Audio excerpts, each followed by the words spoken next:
only days away from the 2023 NFL draft. And I think some of us still aren't sure, or there isn't enough clarity as to what exactly the Cleveland Browns' biggest draft needs are. We're going to get to that all today on your latest Locked On Browns.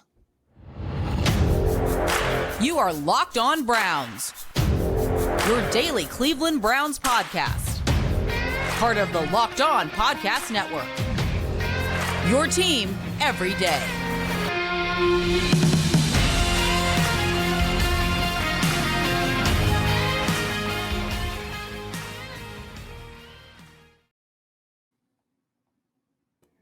Welcome back, my friends, to the show that never ends, your daily delivery of all things Dawgpound LGB on the LOB, the Locked On Browns podcast, brought to you by the Locked On Podcast Network, your team every day. Appreciate all the new traffic coming to the way to Locked On Browns. Stick around every day, 5 days a week, minimum every week, 365 days of the year. As far as the YouTube channel, make sure you're subscribed. You have your notifications on, so when the content drops, there will be a ton of it obviously coming this weekend, so make sure you got your eyes out for that. For you audio listeners, wherever you go for your favorite podcast platform, make sure to check out Locked On Browns. Always available, always free. Your host, Jeff Lloyd, at Jeff_LJ_Lloyd. Joining today, filling in for the big man, G. Bush. Browns Digest, Sports Illustrated, Mr. Pete Smith. And look, we can't do draft week and not get Pete Smith in here. It's been a history for a long, long time. So we're going to get to this and break it down a little bit here. Segment 3, we're going to get Pete's 3 favorite here for 78, 98, and 111. Segment 2, I want to get a little bit of discussion here because I'm not sure. I see so many people trying to mock draft wide receivers of the Cleveland Browns, but I'm not sure that's the biggest offensive weapon need as of right now. But we're going to start here. Pete, some work certainly has been done by Andrew Berry to this point. As far as the defensive line overall and certainly defensive tackle position, you bring in Dalvin Tomlinson. You take some flyers on a player like Tristan Hill, a player like Maurice Hurst. Potential is there. These are guys who maybe necessarily haven't had luck fall on their side to this point in their NFL careers. You know, certainly different, but similar to a Malik McDowell situation for the Cleveland Browns. And then there is the latest with Perion Winfrey, the Browns, stating that they're going to stay by their player for now until, the situation maybe rides itself out. And we'll see how that all does play out. But Pete, truthfully right now, because we have heard the Browns, we have heard Jim Schwartz, we've heard Andrew Berry, everyone talking edge, and I'm not saying that, that just means one thing is more important than the other. But as of right now today, some 80 hours away from the beginning of the 2023 NFL draft, is defensive tackle still the biggest need for this team? Yeah, there's no question that defensive tackle is the biggest hole. It's just a question of, is that the biggest draft need? Probably not. Al Woods wants to say yes today. This gets a lot clearer. But if you're just talking about, that position doesn't have a starting 3. I mean, that's where we're at. And until they address that, they probably need 2 or, potentially 3 guys to fill that hole. I mean, I don't think anything Perion Winfrey is accused of really changed anything. I think it had already been made pretty clear that the Browns can't count on him, given the things he's done last season. And I think I think it is don't on side them. with Jadeveon Clowney. Make sure you side with Myles Garrett. I think it is on the Browns to make sure that they have enough competition where if somehow Perion Winfrey is going to win a job, he will be worth it. And we'll see how that plays itself out. But I mean, if you're talking about the draft, I think the needs change a little bit in terms of what's the most important thing. I think running back becomes a bigger need than, say, defensive tackle or even edge at that point. And obviously, draft week, of course, here. But is there any feeling for any of these guys, whether it's a Jordan Elliott, whether it's a Tommy Togiai, whether it's a Perion Winfrey, that maybe this switch and obviously come into play, for Jim Schwartz? We've seen the light in Myles Garrett's eyes when he talks about new defense coordinator Jim Schwartz. You think there's a shot here that any one of these guys, and, to this point, collectively, the three of them, 3 years here for Elliott, 2 now for Togiai, Perrion, Winfrey going into year 2. Do you think there's a chance that maybe this system may be playing for this type of demanding coach who has churned out defensive line talent and developed it year after year in numerous places? Do you think that's a possibility for one of these guys that maybe all of a sudden the light kind of goes on? It's not lost on me that Myles Garrett specifically mentioned Jordan Elliott in his press conference. Now, that doesn't mean that Jordan Elliott's a lock to make the roster. I still think he's on the outside looking in, but like the moment his name came up and then this whole Winfrey situation has come out, you sort of that Undertaker gif for Elliott's chances. He could be a better fit in what Jim Schwartz wants. I let's put this. There's no doubt he's a better fit in what Jim Schwartz wants to do. Is that enough? Hard to say, because he admits first 2 years in the league, he didn't work very hard, and they worked harder last year and he still wasn't very good. But is there suddenly a shot that he could be something for this team? Absolutely, I guess. But unlike last year, you cannot say, no, we're just going to roll with it and he's going to figure it out. You have to provide enough competition to make sure that you have a professional defensive line, which is they did not have last year. So, I mean, it seems the plan is basically as many bodies as possible. And, look, I mean, true, battle royal style, whoever the best guys are for the jobs, whoever win the jobs, those are, where the jobs are going to go. So still a ton of an uncertainty in that room as it goes. And, for me, I'll be honest, I probably wouldn't play Dalvin Tomlinson a snap this summer in an exhibition game. I mean, if you want to do a series, maybe 2-3 snaps and just enough to get your feet wet. But, the opportunity should be there for these guys to basically do battle without giving away too much of segment 3, Pete. What are a couple of names here that you think could fit? And this is tough because, you go through these simulators, you go through top 100 boards. It seems at 74, whether it's edge or maybe even defensive tackle, that kind of seems where you had your eyes, going into the car dealership. I can get a new car. I can get a brand new car. I can get a brand new car. But where you sit at 74, it's finance-wise, we're just a little bit below, and, we're basically kicking the tires on somebody here. Well, I mean, if you look at the last 2 drafts, you sort of go, Martin Emerson sort of fell to them, even though he wasn't rated very high, sort of by media and fans and stuff. Like, the perception was the Browns got to steal from other teams. I mean, the Eagles came out and said as much. No doubt. The Browns got to do it. And then the year before, JOK and his mysterious heart condition that cleared up just for the Browns to take him. So there's a real possibility that the Browns are going to find themselves in that situation. And like, it's weird that they've sort of done this role reversal thing. This used to be what the Steelers always did. I can remember when Santonio Holmes took his wayward journey down the draft board and somehow found his way to Pittsburgh. You're getting a little bit of that now with the Browns because they don't have to chase after them, and you can just take the best player. But specifically, guys who sort of profile really well for the Browns, I don't know if he'll last there, but Adetomiwa Adebawore is like screams Jim Schwartz.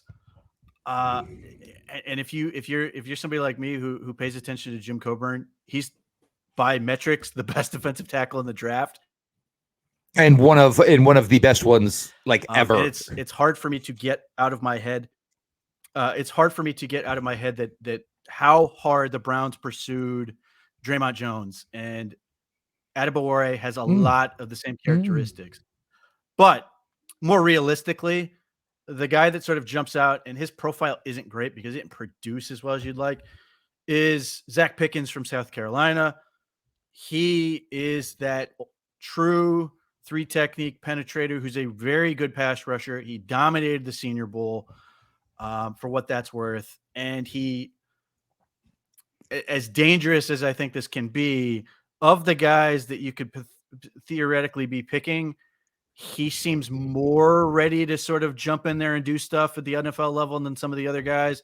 like compared to a Jervon Dexter, who I personally don't think is a 3. I think he's a nose and has a lot of work to do. I think it's very easy to sort of visualize Zacch Pickens producing for your team, or at least making a difference early. Whereas some of these other guys, like I know a lot of guys like Moro, I think it's pronounced Ahomo from Texas, who's athletic as hell, but raw, or Colby Wooden, who is the anti-Winfrey. He's loved at Auburn. He's so highly thought of, and he's the hardest worker and all these other things. And he does a lot of dirty work, and he does a lot of things you really are excited about, like him being a good teammate and a good football player. But at the same time, he doesn't do anything that necessarily pops off the tape too often. Zacch Pickens is sort of that dude who you can look at and go, I see him fitting a Jim Schwartz look. And if anybody recalls correctly, on yesterday's episode of Locked On Browns, he was part of my dream scenario at 74, 98, and 111. We are going to shift it up here. There's a lot of talk about this, and the more and more and the closer and closer we get, I think things are being misconstrued as far as some skill sides of this draft. And we're going to get to that here. Jeff Lloyd, Sports Illustrated's Pete Smith, joining me for the latest Locked On Browns. Appreciate you all for being along for the ride. Grand slams, no-hitters, and double plays are back. And there's no better place to get in on the MLB action than FanDuel, America's #1 sportsbook. That's because right now, new customers can step up to the plate with a no-sweat first bet up to $1,000. Just go to FanDuel.com/lockedon. Sign up, place your first bet, and get up to $1,000 back in bonus bets if you don't win. Whether it's Pete Alonso going yard, your team's starting pitcher hitting the over on strikeouts, all things you can do. And of course, the same game parlay. You're going to devote 2.5 hours to your favorite team. Why not put together 3-4 bets with a big odds to win? You don't put much money down. You have a chance for your team to win and for you to cash out some money. So don't miss your chance to get a no sweat first bet up to $1,000 when you join FanDuel today. Just go to FanDuel.com/lockedon to sign up. FanDuel, official partner of Major League Baseball. Jeff Lloyd, Pete Smith, your latest Locked On Browns. Appreciate all the new listeners and the day oneers. You are the fabric on which this show was built, and you guys are all so appreciated. We're continuing through here. A lot of, look, everybody this time of year is involved with the mock draft simulators. Wide receiver, whether it's 74, whether it's 98, whether it's 111. You've had some things come out here, and even as today, Ben Albright puts out, he thinks the odds might be better for 2 running backs to go in round 1 as opposed to 2 wide receivers. And for me, Pete, the thing here is, look, with Coop, with Donovan, with Elijah Moore, you go Goodwin. Bell, I still think he's going to get that second year, courtesy pass because last year was difficult. And I think for some people, I think you included, myself included, think he played a little bit better, circumstances, understanding of what was going on there last year. But I look at that, and then I look at running back. Everybody's trying to put a wide receiver in here. And look, compared to the last few years, this class just ain't it. It just really isn't this wide receiver class. It's bound to happen with any positional group. It's just the ebbs and flows of the NFL draft business. But I look at this and you tell me, hey, if Coop was out for a little bit, you still have more. You still have DPJ, DPJ's out. You still have more. You still have Coop. But you tell me the Browns could be, one snap away from a month without Nick Chubb, and it's Jerome Ford. And you look to your left, you look to your right, and it's nobody. And it is weird because, and I go to everybody who tracks these official visits, this, that, and the other thing. And the Browns have not spent much time with running backs. But Pete, for me, it appears that it's a glaring bigger need than wide receiver, because you're talking about a guy. And look, if Nick does miss time, even if you love Jerome Ford, you don't think he's going to be the sole guy to do it. And if it is Nick Chubb, you think two guys are going to be the ones to essentially have to carry that water, if Nick does miss some time. I just don't understand why it's not viewed as a greater need. Yeah. And the class is probably better overall talked about than the wide receiver classes. Running back class is much better than the wide receiver. It's not close. But when you get into the visits thing, everybody uses visits for different things. I'm fairly sure the Browns had Jalen Hyatt in so Jimmy Haslam could get an autograph. They've talked to 3 different quarterbacks. They sung Rocky Top a little bit. Yeah, I mean, I don't think any of the quarterbacks that they talk to are players they're going to draft. I think they're doing research for, if it doesn't work out with that team, if it's, if they see them down the line, do they like them as a potential fit? I think they used visits differently than other people. And I think a lot of their visits have been used for guys, and a lot of teams do this, guys who are going to be in the 5th, 6th, and 7th round, like Dubose, potentially the wide receiver out of Charlotte. I think if you're looking wide receiver to draft here, you're looking to one potentially to stash. Day 3 guy and hope I can practice squad him. Maybe. I mean, look, I think when it comes to wide receiver, you let the board come to you. And, I think if like you're sitting there and like Marvin Mims is sitting you at 98 and you're going, okay, gun to my head. Fine. I'll take him. But I think that's where it comes. I don't see them chasing. But the thing is, even if Marvin Mims falls to you at 98, the path for him to see playing time this year, if everything else goes the way you're hoping it's going to go, depends. He's standing around watching. Maybe. The thing is, and people beat me up because like assuming this was some grand defense of Anthony Schwartz. Marquise Goodwin's not guaranteed anything.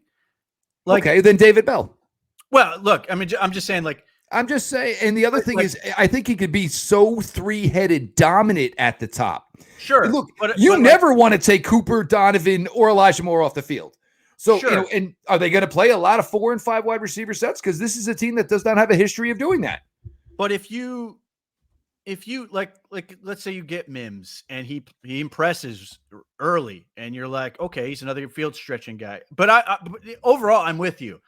I've never seen such a stress over bringing in wide receiver 6. Like, right. You got to lock it down over. And this is Elijah Moore is that good that whoever this guy is, they want to draft at 98. Unless he plays special teams, he could end up not dressing. Yeah, I mean, this is before they even had DN2. That people were very stressed about wide receiver 5 and 6. But as far as running backs, look, I think the Browns get a lot done with all-star games and the combine. And I think if they didn't, you use the Baltimore Ravens example. They didn't do anything with Lamar Jackson other than meet him at the combine. And they were like, we're good. Let's not put too much out there and get people on our path. I think in the case of the Browns, when it comes to running backs, everybody else is looking at them going, I don't know what they're going to do. Or they're trying to project based off of what they've done or guys that fit based on Deshaun Watson. I'm interested in Jerome Ford. Jerome Ford is the one running back. And none of this is a knock on Jerome Ford. No. He's the one running back who was brought in with a draft pick after Deshaun Watson was acquired. But which of his 8 carries last year was your favorite? Which is the one you were hanging your hat on? And I don't say that to besmirch him, but one against the Commanders where he actually got some positive yards. Yeah, but this is contrasted against Kareem Hunt, who was bad last year. This is what drove me nuts with them not getting guys like Dearness Johnson on the field. Either the Browns were just doing themselves a disservice, or they weren't there yet. And neither of those things, is awful. But I think part of the problem is people don't understand that running back, or because the Browns have talked so much, or people have talked for them about, Deshaun Watson and shifting to more of a passing game. They forget that running back is a weapon. And Deshaun Watson played on the Houston Texans, where Carlos Hyde was his best rusher. they cannot and will not, especially with Kevin Stefanski, who's been really good at the run game, allow themselves to be in a situation where they have no running backs. So they're going to be proactive. And if you get somebody who can play right now, it gives you another weapon and another little element to the offense, and it keeps Nick Chubb fresher. And look, if you're going into this year with the expectation of postseason, then Nick Chubb can't have 350 carries heading into it, and then he's done by the time you get there. So if you get talent and then, you bring in somebody and they can give you an extra element, and then it makes it easier if and when you have to let Nick Chubb go, whether that's in 2024 or even they make it work in 2025.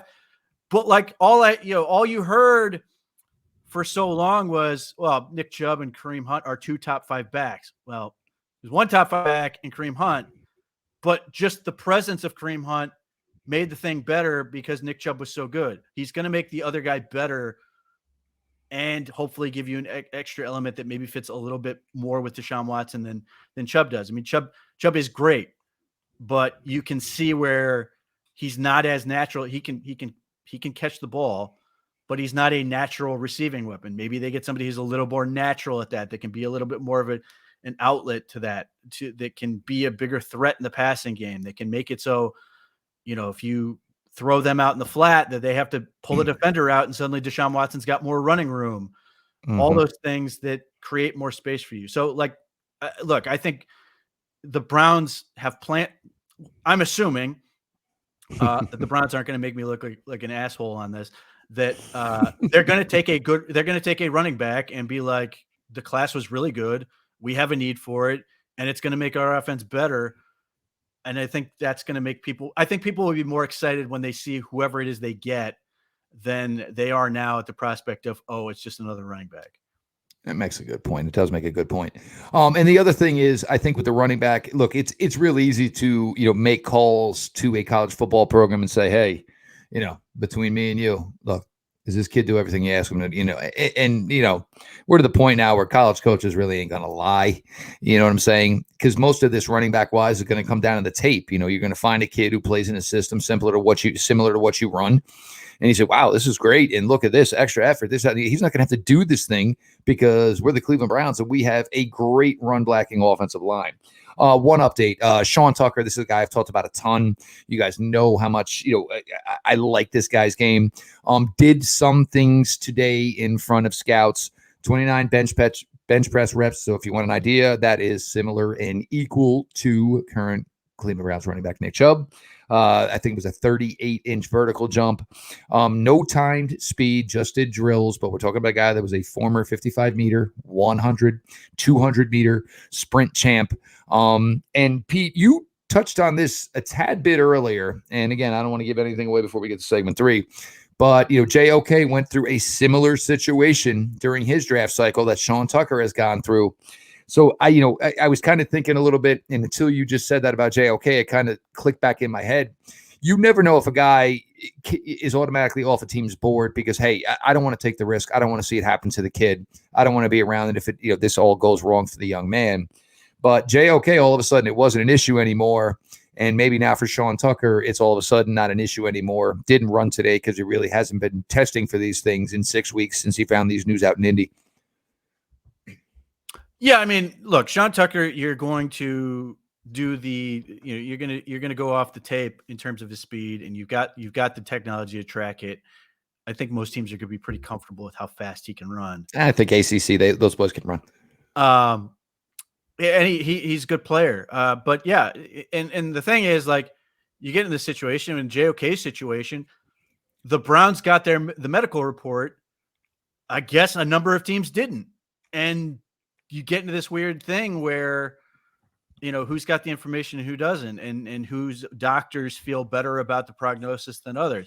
I don't know the issue with we don't know enough about Sean Tucker's situation to really judge what that's going to happen, but that's the case with all these guys. And the Browns don't tend to bet on players with injuries, injury histories, but to our knowledge, he hasn't had surgery. Or anything like that. It was just a healing issue, theoretically, and shouldn't hurt him as far as they're concerned. Obviously, if he's going to be ready for camp and all that, and they feel good about his athleticism and everything else, then they're going to be a fan of his. but that's sort of that extra element of intrigue that goes into this with who is on their board and who isn't relative to the medical and everything else. No doubt, and it's certainly an interesting topic, because this is a player I think that can probably excel in the NFL, just because the way his two-way ability, it's something that his teams are craving for. It's nice to have, he can do this, he can do that, but when you can put that guy in the field, just the overall threat, and he can do everything, even if you can play him in limited snaps, just a special talent, in my opinion. I hope it works out for the kid. We're gonna go keep it cooking here. Jeff Lloyd, Pete Smith, your latest Locked On Browns. All the time, Pete, and it's been here. And for you day oneers, can't let Pete go here without putting it out there. So we're going to get 74, 98, 111 dream scenario from Pete Smith as we roll on through your latest Locked On Browns. Appreciate you all for being along for the ride. This episode of Locked On Browns is brought to you by BetterHelp. Look, we all strive every day to be the best person we can be. But look, we have to understand that some days it just doesn't work out. And sometimes you need clarification. You need coaching. You need somebody to help you understand why every day can't be a great day. Getting to know yourself can be a lifelong process, especially because we're always growing and changing. Therapy is all about deepening your self-awareness and understanding, because sometimes we don't know what we want or why we react the way we do until we talk through things. BetterHelp connects you with a licensed therapist who can take you on that journey of self-discovery from wherever you are. It is helpful for learning positive coping skills and how to set boundaries. It empowers you to be the best version of yourself. It isn't just for those who have experienced major trauma. Everybody needs some everyday tinkering. So if you're thinking about starting therapy, give BetterHelp a try. It's entirely online, designed to be convenient, flexible, and suited to your schedule. Just fill out a brief questionnaire to get matched with a licensed therapist, and you can switch therapists at any time for no additional charge. Look, sometimes it doesn't work out scheduling. You're just on a mesh. Who knows? But you can always go ahead and make that change if you need to. Discover your potential with BetterHelp. Visit BetterHelp.com/lockedon today to get 10% off your first month. That's BetterHelp, HELP.com/lockedon. Jeff Lloyd, Pete Smith, continuing to cook on through here. Your latest Locked On Browns, just a few days away from the beginning of the 2023 NFL Draft. Pete Smith, of course, Browns Digest, head honcho over there. Him and his team have just been putting together some tremendous work here this draft season. Pete, I can't let you go without putting together a dream board here. Dream Browns selections for pick 74, 98, 111. We all know there can be movement, but obviously, we're not going to know that till we get well invested in a Friday night. So go ahead. Well, it changes every day. And I suspect the Browns are going to end up taking somebody who falls. And it's, so if I project somebody to fall, they won't. He's never going to be there. Right. So for the sake of that, for the three guys, I'll go with Cartavius Tank Bigsby from Auburn, Jacorian Bennett, the cornerback from Maryland, and then Brenton Strange, the tight end from Penn State. Bigsby, he's not nearly as polished as Nick Chubb, but he has as many ways to win as Nick Chubb. And if you watch Auburn's offense, it was horrible. He was Auburn's offense, and everybody knew it. Everybody knew he was getting the ball. And they tried to do some things with motion and formations and stuff to like junk it up enough to create some stuff. But a lot of it was him going against however many guys, and he oftentimes won. He's tremendous, and I think he's a little bit more comfortable catching passes than Nick Chubb is. He's ideal to me in terms of not only getting a compliment now, but having a good shot to be the future. Jacorian Bennett, I think my favorite player in this draft. He is a 0-star recruit with a low ACT score who had ended up going, like many, to Kansas to play JUCO, made it work, got a bunch of scholarship offers, chose Maryland, graduated, and became a starting corner. And he plays like a guy who is always hungry, very feisty, aggressive. He's a prick, so he's right in our wheelhouse. We know it. Love him.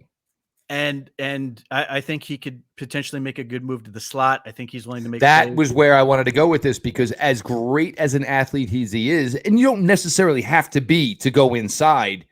You draft him a little bit undersized, but every athletic box, it's not checked. It's checked with a check plus. And you would say, hey, this could be your home.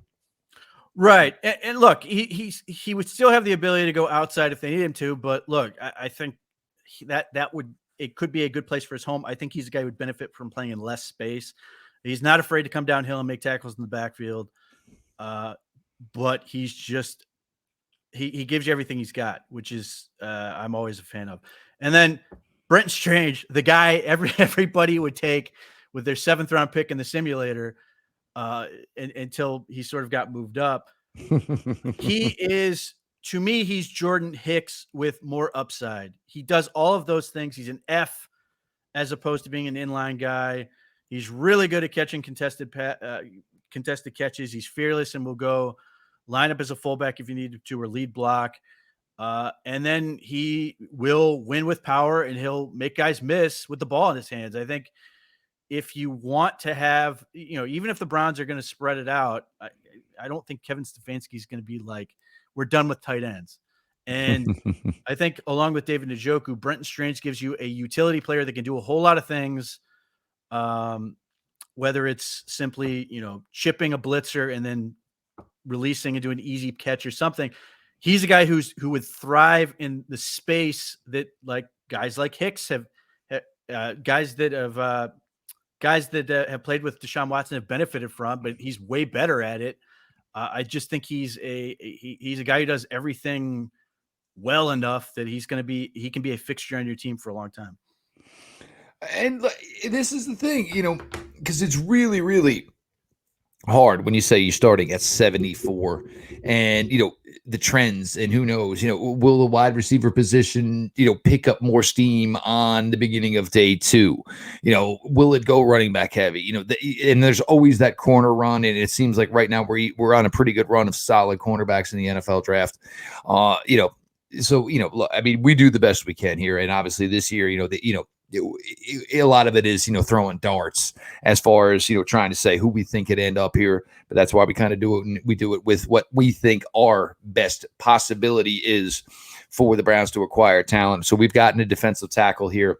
Still the biggest need. Look, this is the one part of this roster where you do not have a second starter. So that is still a big issue for this team. Look, you can try to force this wide receiver issue all you want. I just think the running back position right now is probably the bigger need. And everybody, you can get good guys on day 4 and day 5. You can get guys around 4 and by 5. They're still good running backs. Well, then why don't I get a better running back at 98? But, hey, all stuff to talk about. And obviously Pete's dream scenario here. Browns Digest, SI.com. Pete's been there for a couple of years now. I mean, just the level of the work, the continue of the work just gets better and better.